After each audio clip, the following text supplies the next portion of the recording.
Colimodio. Él es médico hematólogo del Hospital Austral.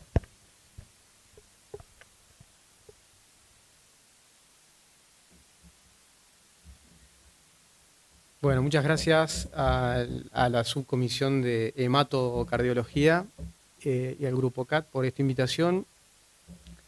Yo les voy a hablar de un tema poco frecuente, cada vez más frecuente en centros de complejidad o de referencia, que es la trombocitopenia inducida por heparina. Y vamos a ver un poco cuál es nuestra realidad y qué es lo que muestra la evidencia respecto al uso de los anticoagulantes de acción directa. Para empezar con datos generales sobre la trombocitopenia inducida por heparina, que es un trastorno inmunomediado, que se forma un anticuerpo anti el complejo factor 4 plaquetario heparina, produce una estimulación plaquetaria y produce tanto un efecto protrombótico como también consumo plaquetario. Sabemos que es una urgencia que tiene alta mortalidad y morbilidad. Sabemos que en los anticoagulantes heparínicos son los anticoagulantes más utilizados y siguen siendo los más utilizados en nuestro medio, en los pacientes críticos, en tromboembolismo pulmonar y trombosis venosas de alto riesgo, en anticoagulación de circuitos de circulación extracorpórea, dispositivos de sostén vital externo, en diálisis, etcétera, etcétera, y que se utilizan mucho y que vemos que hay una mayor tendencia de fabricar anticuerpos cuando la exposición es por heparina endovenosa no fraccionada que por heparina de bajo peso molecular, y que se produce trombosis hasta un 20-60% de las series y hasta un 6-26% aún con un tratamiento adecuado.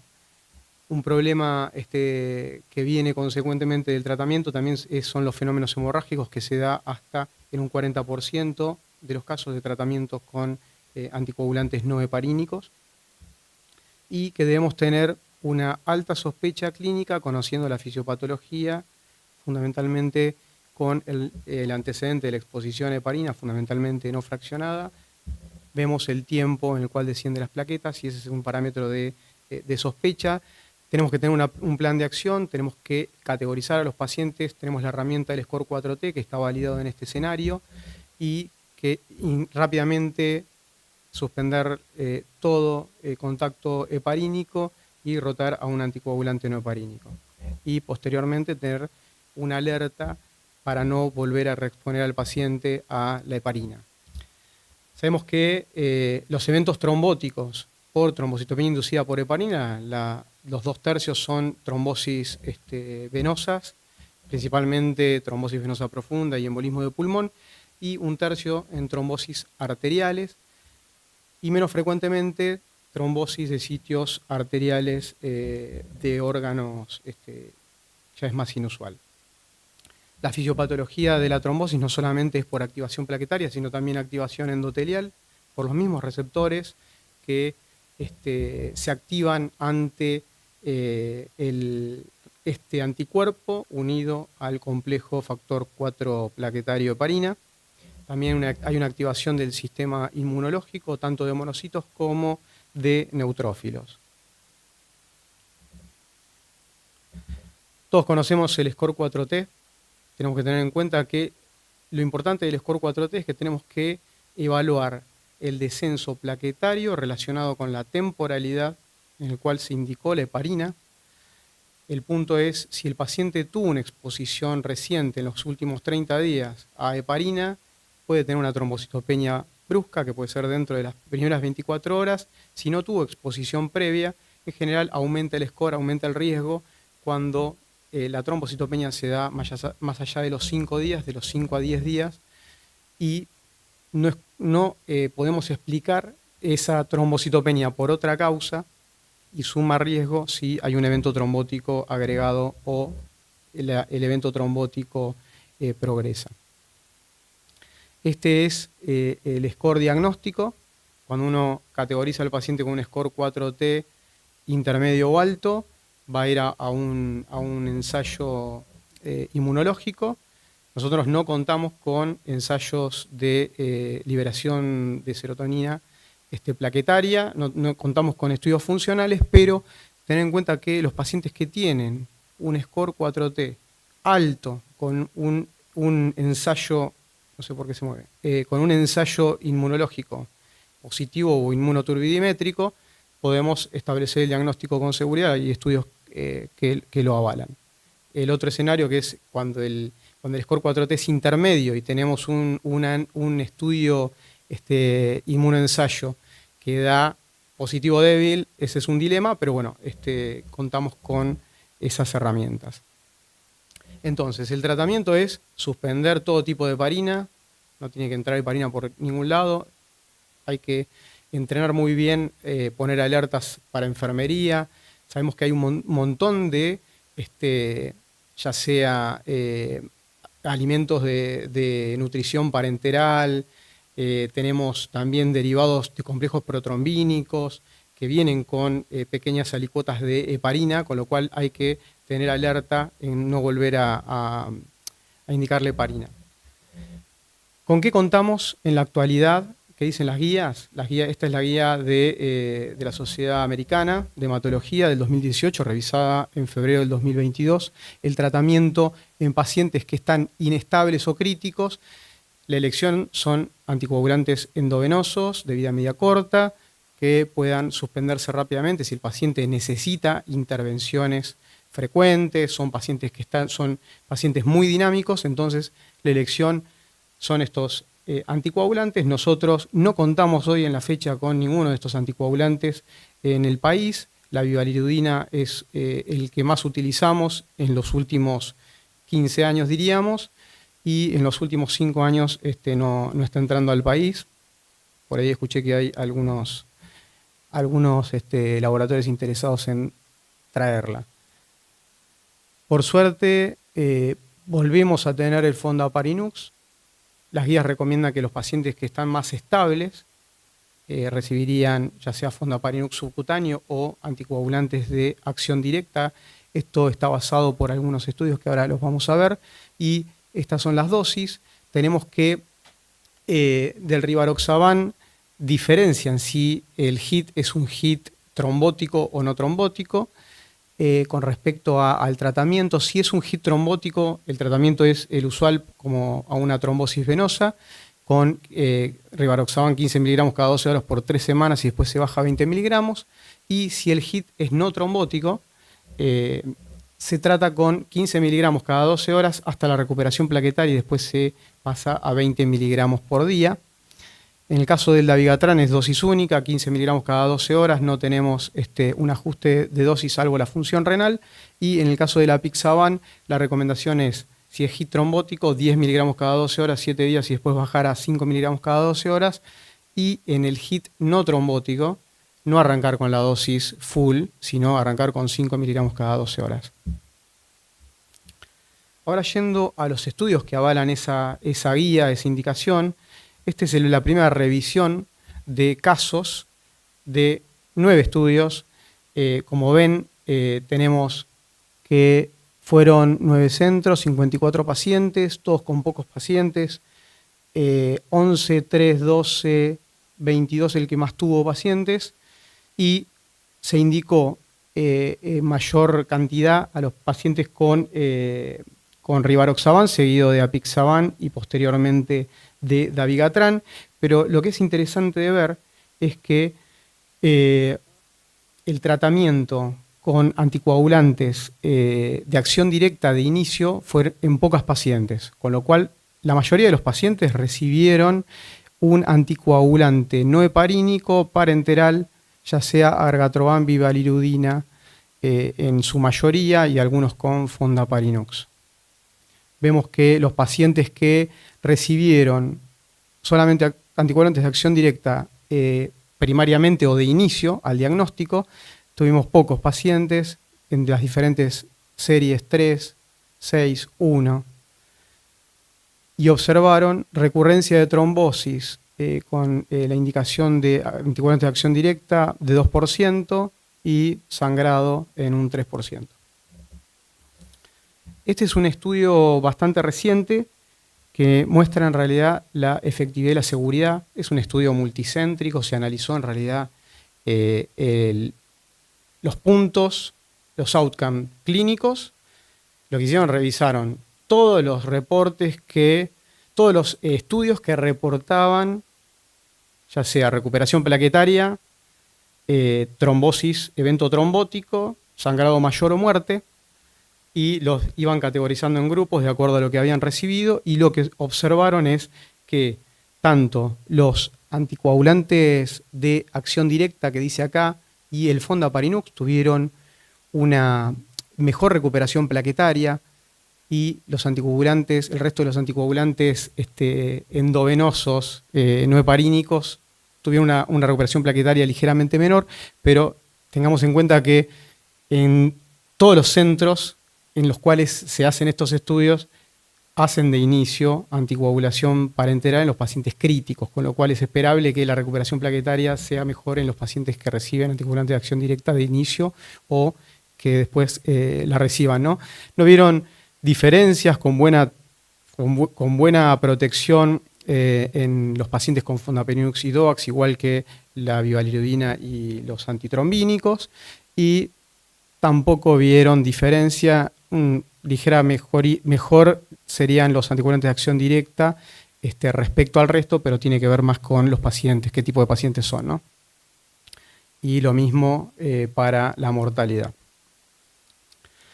Este es un estudio del año pasado, de un solo centro, que evaluó el uso de los DOACs en el manejo de la trombocitopenia inducida por heparina. Y si vemos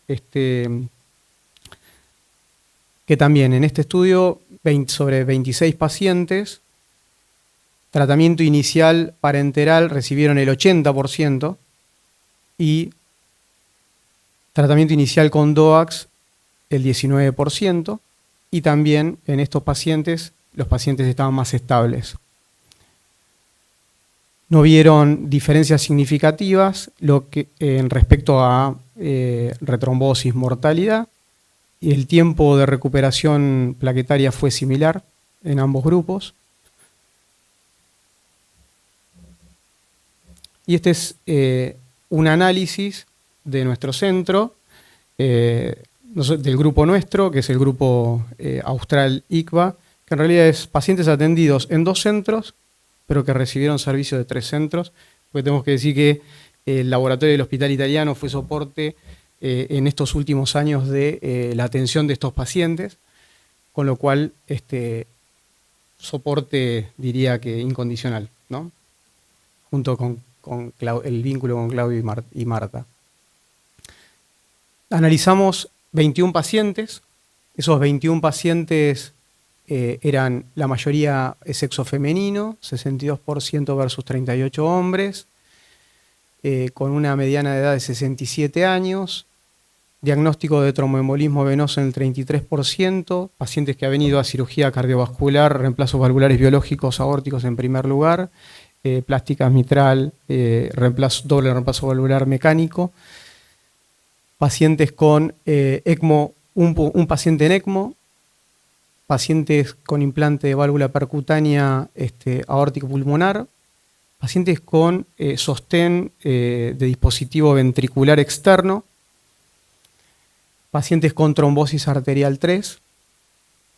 El tipo de heparina que recibieron, como es esperable, el 81% habían recibido heparina no fraccionada y un 14% de heparinas de bajo peso molecular. El T-score, la media fue de 5, tuvimos intermedios 67% y altos 33%, y el estudio de PF4 fuertes el 48% y positivos de 1.2 a 6 del 52%. De estos pacientes tuvieron hit trombótico 19%, o sea 4 pacientes, de los cuales la mitad tuvieron trombosis arteriales y 25%, o sea, un paciente tromboembolismo, enfermedad tromboembólica venosa, y el otro trombosis del circuito de ECMO. Los anticoagulantes que utilizamos fueron anticoagulantes de inicio en 2 pacientes utilizamos bivalirudina y fondaparinux, y en el 86% utilizamos anticoagulantes de acción directa de inicio. De esos anticoagulantes de acción directa utilizamos en 7 pacientes rivaroxaban, en 7 apixaban, en 4 dabigatran y en 2 pacientes utilizamos antivitamina K. El recuento plaquetario, el nadir fue de 45 y al diagnóstico, que generalmente se demora a veces un día, fue de 53.000 plaquetas la media. Y tuvimos sangrados en 2 pacientes, que eran los pacientes más críticos. No tuvimos trombosis por HIT y un paciente murió, que era el paciente que estuvo en sostén de circulación ventricular externa, ¿no? De los pacientes con DOACs, tenemos que lo que utilizamos en pacientes no HIT trombótico, en HIT no trombótico, utilizamos más rivaroxaban, seguido de apixaban y de dabigatran, y en los DOACs con HIT trombóticos, ya lo nombré, con buenos resultados. Un poco para mostrar lo que se hace en el manejo clínico, uno tiene la trombocitopenia con el score 4T, generalmente después de más allá del 5 días, uno sospecha el score 4T, y en cuanto a la sospecha, suspende la administración de heparina, de todo tipo de heparina, categoriza, hace la prueba funcional, la prueba inmunológica o inmunoturbidimétrica.